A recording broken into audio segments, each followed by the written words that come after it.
ಹಿರೇಕೊಡಗಲಿ ಗ್ರಾಮದ ಸರಕಾರಿ ಪ್ರೌಢಶಾಲೆಯಲ್ಲಿ ಮಕ್ಕಳಿಂದ ಅಣುಕು ಸಂಸತ್. ಇಲಕಲ್ ತಾಲೂಕಿನ ಹಿರೇಕೊಡಗಲಿ ಗ್ರಾಮದ ಸರಕಾರಿ ಪ್ರೌಢಶಾಲೆಯಲ್ಲಿ ಎಸ್ಆರ್ ಕಂಠಿ ಶಿಕ್ಷಣ ಮಹಾವಿದ್ಯಾಲಯದ ಸಹಯೋಗದಲ್ಲಿ ಮತ್ತು ಮತದಾನ ಸಾಕ್ಷರತಾ ಕ್ಲಬ್ ಅಡಿಯಲ್ಲಿ ಅಣುಕು ಸಂಸತ್ತು ಅಧಿವೇಶನ ಶನಿವಾರ ವಿಭಿನ್ನವಾಗಿ ನಡೆಯಿತು. ವಿದ್ಯಾರ್ಥಿಗಳು ವಿಭಿನ್ನ ವೇಷಭೂಷಣದಲ್ಲಿ ಪ್ರದರ್ಶಿಸಿದರು. ಪ್ರಸ್ತುತ ದಿನಮಾನಗಳಲ್ಲಿ ವಿವಿಧ ಕ್ಷೇತ್ರದಲ್ಲಿ ಆಗುತ್ತಿರುವ ಬೆಳವಣಿಗೆ ಮತ್ತು ಸಮಸ್ಯೆಗಳ ಬಗ್ಗೆ ಪ್ರಶ್ನಾವಳಿಗಳ ಮೂಲಕ ಚರ್ಚಿಸಿದರು. ಈ ಸಂದರ್ಭದಲ್ಲಿ ಸೈನಿಕರಿಗೆ ಹಾಗೂ ರೈತರಿಗೆ ಗೌರವ ಸಮರ್ಪಿಸುವುದರ ಮೂಲಕ ಅಧಿವೇಶನಕ್ಕೆ ಚಾಲನೆ ನೀಡಿದರು. ಈ ಅಧಿವೇಶನದಲ್ಲಿ ವಿದ್ಯಾರ್ಥಿಗಳ 2 ಗುಂಪುಗಳನ್ನಾಗಿ ಮಾಡಿ ಅದರಲ್ಲಿ ಆಡಳಿತ ಪಕ್ಷ ಮತ್ತು ವಿರೋಧ ಪಕ್ಷ ಹೇಗೆ ಕಾರ್ಯನಿರ್ವಹಿಸುತ್ತದೆ ಎಂದು ವಿದ್ಯಾರ್ಥಿಗಳಿಗೆ ಸಂಸತ್ತಿನ ಬಗ್ಗೆ ಮಾಹಿತಿ ನೀಡಲಾಯಿತು. ಈ ಅಣಕು ಸಂಸತ್ತಿನ ಯಶಸ್ವಿಗೊಳಿಸಲು ಮಾರ್ಗದರ್ಶನ ನೀಡಿದ ಶ್ರೀಮತಿ ಎಸ್.ಬಿ. ಬಿಜಾಪುರ ಅವರು ನೀವು ಮುಂದಿನ ದಿನಮಾನಗಳಲ್ಲಿ ನಮ್ಮ ದೇಶದ ಆಡಳಿತದ ಚುಕ್ಕಾಣಿಯನ್ನು ಹಿಡಿಯುವಲ್ಲಿ ಯಾವುದೇ ಸಂದೇಹವಿಲ್ಲ ಎಂದು ಅಭಿಪ್ರಾಯಪಟ್ಟರು. ಇದೇ ಸಂದರ್ಭದಲ್ಲಿ ಗಣಿತ ಸಹ ಶಿಕ್ಷಕರಾದ ಜಿ.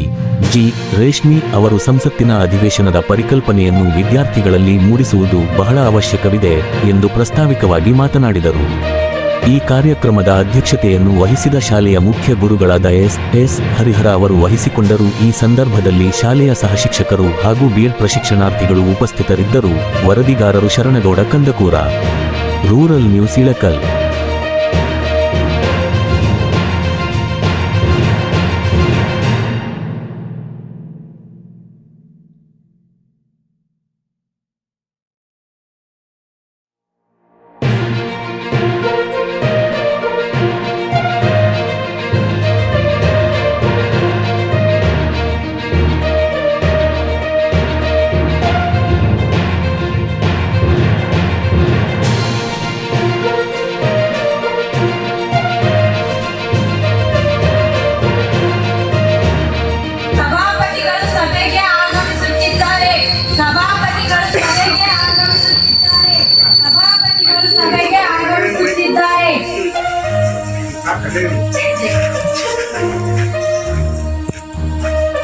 ಮಾನ್ಯ ಮುಖ್ಯಮಂತ್ರಿಗಳಿಗೂ ಹಾಗೂ ಸರ್ವ ಸದಸ್ಯರಿಗೂ ಹಾಗೂ ವಿರೋಧ ಪಕ್ಷದವರಿಗೂ ಹಾಗೂ ಎಲ್ಲಾ ಸಚಿವ ಸಂಪುಟದವರಿಗೂ ಈ ಅಧಿವೇಶನಕ್ಕೆ ಸ್ವಾಗತ ಸುಸ್ವಾಗತ.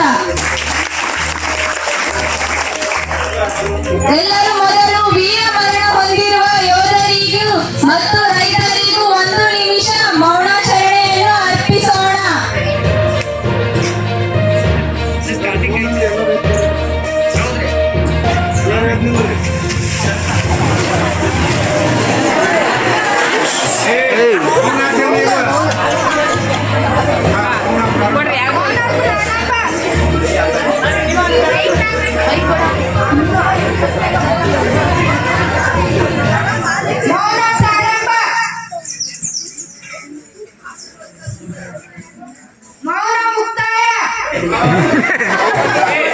ಎಲ್ಲರ ಕುಳಿತು ಕೆಲವು ಸಲಹೆ ಮತ್ತು ಸೂಚನೆಗಳನ್ನು ಹೇಳಲು ಇಚ್ಛಿಸುತ್ತೇನೆ.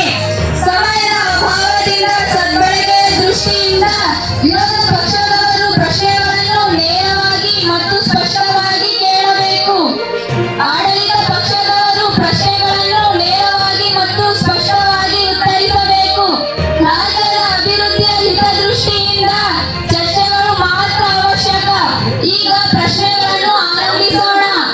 ಈಗ ವಿರೋಧ ಪಕ್ಷದವರು ಪ್ರಶ್ನೆಗಳನ್ನು ಹೇಳಬಹುದು. ಚುಕ್ಕೆ ಸಂಖ್ಯೆ 92.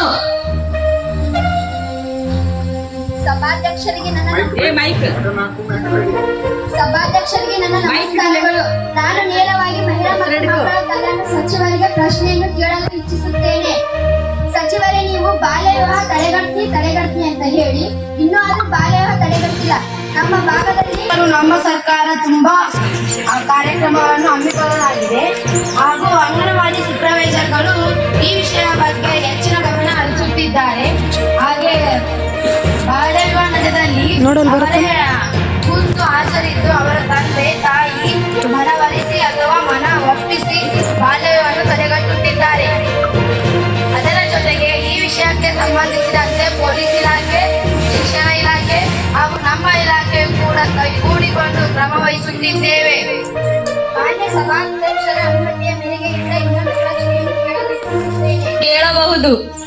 ನಮ್ಮ ರಾಜ್ಯದ ಮಹಿಳೆಯರಿಗೆ ಯಾವ್ಯಾವ ಸುರಕ್ಷತಾ ಕ್ರಮಗಳನ್ನು ಕೈಗೊಂಡಿರಿ ನೀವು? ಮಹಿಳೆಯರ ಸುರಕ್ಷತಾ ಸಲುವಾಗಿ ಅನೇಕ ಕಾರ್ಯಕ್ರಮಗಳನ್ನು ಹಾಕಿಕೊಳ್ಳಲಾಗಿದೆ ಹಾಗೂ ಪೊಲೀಸರಿಗೆ ಸೂಚನೆ ನೀಡಲಾಗಿದೆ. ಯಾವುದಾದರೂ ಕಷ್ಟ ಬಂದರೆ ಪೊಲೀಸರಿಗೆ ಹೇಳಬಹುದು ಹಾಗೂ ನಮ್ಮ ಇಲಾಖೆಯ ಬಗ್ಗೆ ದೂರವಾಣಿ ಸಂಖ್ಯೆಯನ್ನು ಕೊಡಲಾಗಿದೆ.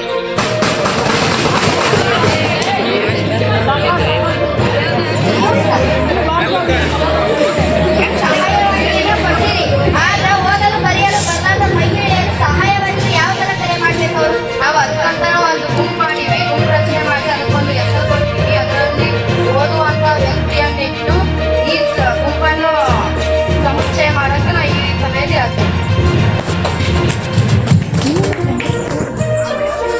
ಚುಕ್ಕೆ ಸಂಖ್ಯೆ 108. ಮಾನ್ಯ ಸಭಾಧ್ಯಕ್ಷರಿಗೆ ನನ್ನ ನಮಸ್ಕಾರಗಳು. ನನ್ನ ಪ್ರಶ್ನೆ ಸಾರಿಗೆ ಸಚಿವರಿಗೆ. ನಿಮ್ಮ ಘನ ಸರ್ಕಾರವು ಸ್ತ್ರೀ ಶಕ್ತಿ ಯೋಜನೆಯನ್ನು ಜಾರಿಗೆ ತಂದಿದೆ. ಆದ್ದರಿಂದ ಎಷ್ಟೋ ಶಾಲಾ ವಿದ್ಯಾರ್ಥಿಗಳಿಗೆ ಎಷ್ಟೋ ನಮ್ಮರಿಗೆ ತೊಂದರೆಗಳಾಗುತ್ತವು. ಇದಕ್ಕೆ ನೀವೇನ್ ಹೇಳ್ತೀರಿ ಸಚಿವರೇ?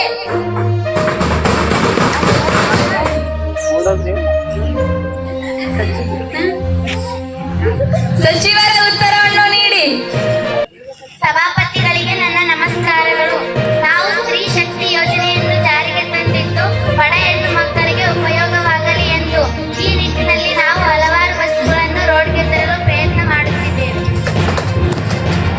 ಮಾನ್ಯ ಸಭಾಧ್ಯಕ್ಷರ ಅನುಮತಿಯ ಮೇರೆಗೆ ಮತ್ತೊಂದು ಪ್ರಶ್ನೆ ಕೇಳಲು ಇಚ್ಛಿಸುತ್ತೇನೆ. ಕೇಳಬಹುದು. ಸ್ತ್ರೀ ಶಕ್ತಿ ಯೋಜನೆದಾಗ ಬಸ್ಗಳು ಬಹಳ ಕಡಿಮೆ ಆಗ್ತವು. ಹೆಣ್ಮಕ್ಳು ದುಡ್ಡು ಹೊಡೆದಾಡಕತ್ತಾರ. ಫ್ರೀ ಭಾಗ್ಯ ಕೊಟ್ಟು ವರ್ಷ ಹೆಚ್ಚು ಮಾಡಿಲ್ಲ. ಇದಕ್ಕೆ ಉತ್ತರ ಕೊಡ್ರಿ ನೀವು. ನಾವು ಸಾರಿಗೆ ಇಲಾಖೆಗೆ ಬಸ್ಸುಗಳನ್ನು ಬಿಡಲು ಹೇಳಿವಿ. ಅದಕ್ಕೆ ಹೆಣ್ಣು ಮಕ್ಕಳಿಗೆ ತಿರುಗಾಡಲು ಅನುಕೂಲ ಆಗೈತಿ. Bus charge ಹೆಚ್ಚಿಸ